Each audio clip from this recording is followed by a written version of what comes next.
Hi guys, how's everyone? I hope you're okay. I miss you. I brought my oral English basket that you all know. It's home with me. So I wanted to read some books for you. And today I wanted to read Library Lion because you know it's one of my favorite books. I've already read it to you, but I want to read it again because I love it. So let's start. So, Library Lion, written by Michelle Knudsen, illustrated by Kevin Hawkes. One day, a lion came to the library. He walked right past the front desk and disappeared between the bookshelves. Mr. McBee ran down the hall to the head librarian's office. "Miss Merriweather!" he shouted. "No running," said Miss Merriweather without looking up. "But there's a lion in the library." "Is he breaking any rules?" asked Miss Merriweather. She's very particular about rule breaking. "Well, no," said Mr. McBee. "Then leave him be. He can stay," said Mrs. Merriweather. The lion wandered around the library. He sniffed the card index. He rubbed his head against the new book collection. Then he padded over to the story corner and went to sleep. No one knew what to do. There weren't any rules about lions in the library. It was soon story time. There weren't any rules about lions at story time either.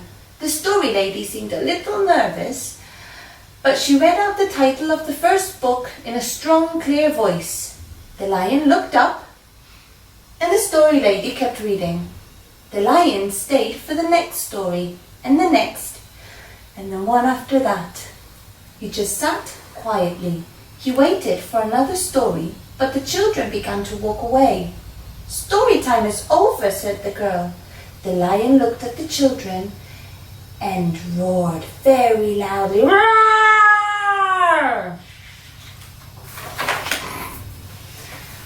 Miss Merriweather came marching out of her office. "Who is making that noise?" she demanded. "It's the lion," said to the little girl. Miss Merriweather marched over to the lion. "If you can't be quiet, then you have to leave," she said in a stern voice. "Those are the rules." The lion kept roaring. He sounded sad. "Oh!"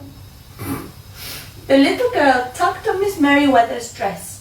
"If he promises to be quiet, can he come back for story time tomorrow?"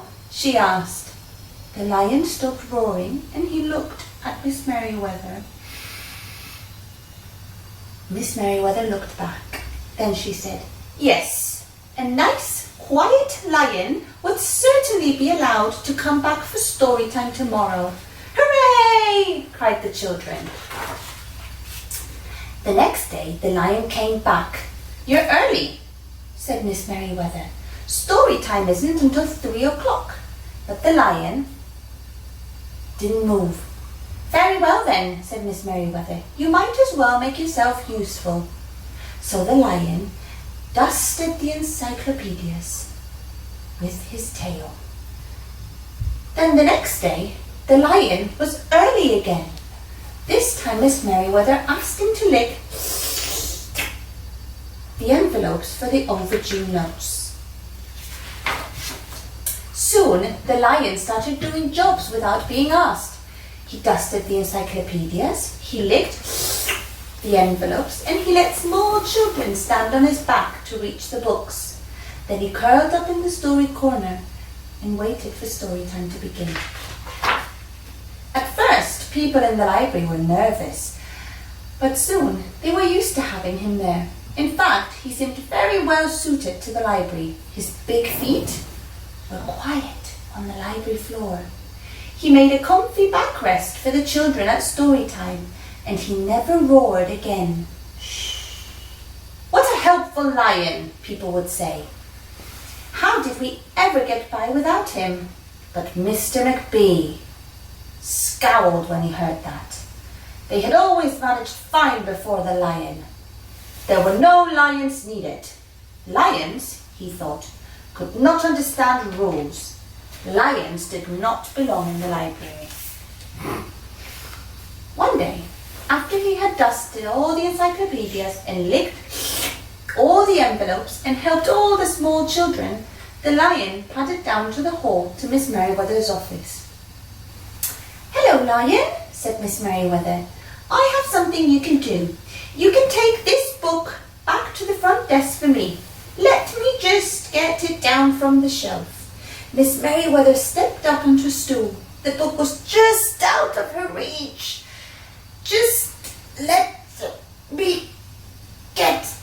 Then Miss Merriweather stretched a little too far and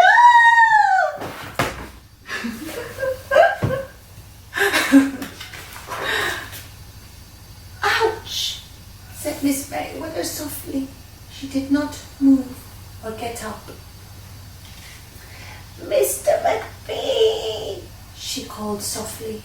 "Mr. McBee!" But Mr. McBee could not hear Miss Merriweather.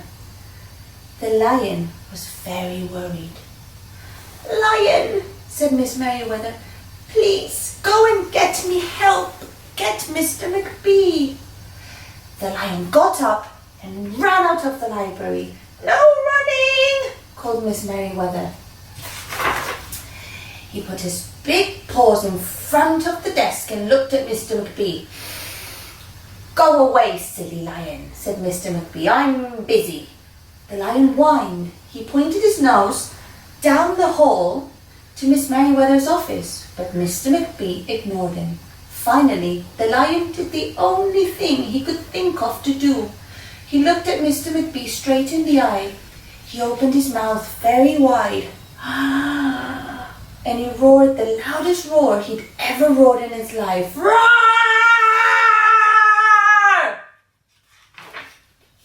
Mr. McBee gasped.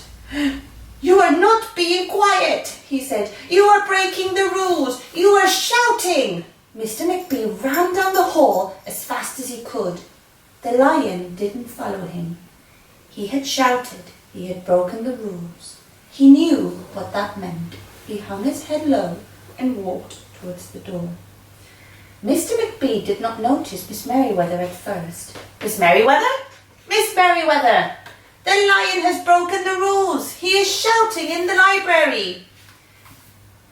Then he burst into Miss Merriweather's office. She was not on her chair. "Miss Merriweather?" he asked. "Sometimes," Miss Merriweather called from the floor behind her desk, "there is a good reason to break the rules, even in the library. Now please go and call a doctor. I think I've broken my arm." Mr. McBee ran to call a doctor. "No running," said Mrs. Merriweather.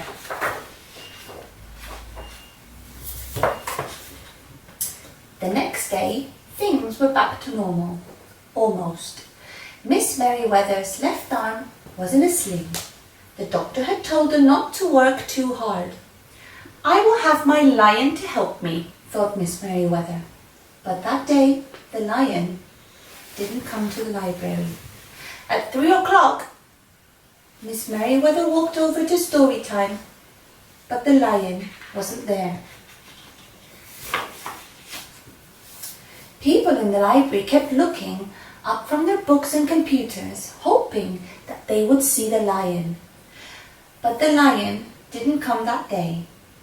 And the lion didn't come the day after that. Or the day after that.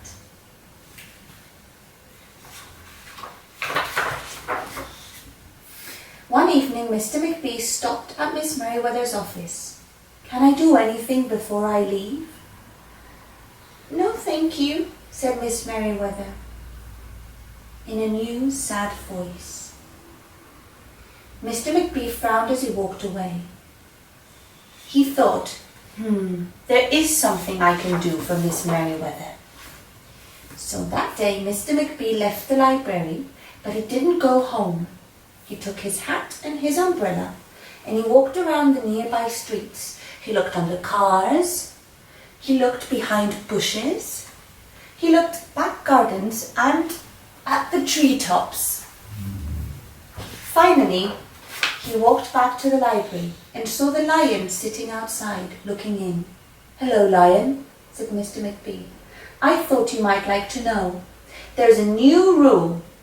No shouting aloud unless you have a very good reason. Say if you're helping a friend who's been hurt." The lion's ears twitched, but he didn't turn around. Mr. McBee walked away. The next day, Mr. McBee walked down to Miss Merriweather's office. "What is it, Mr. McBee?" said Miss Merriweather in her new, sad voice. "I thought you might like to know that there is a lion in the library." Mrs. Merriweather got up and ran down the hall as fast as she could. "No running," said Mr. McBee.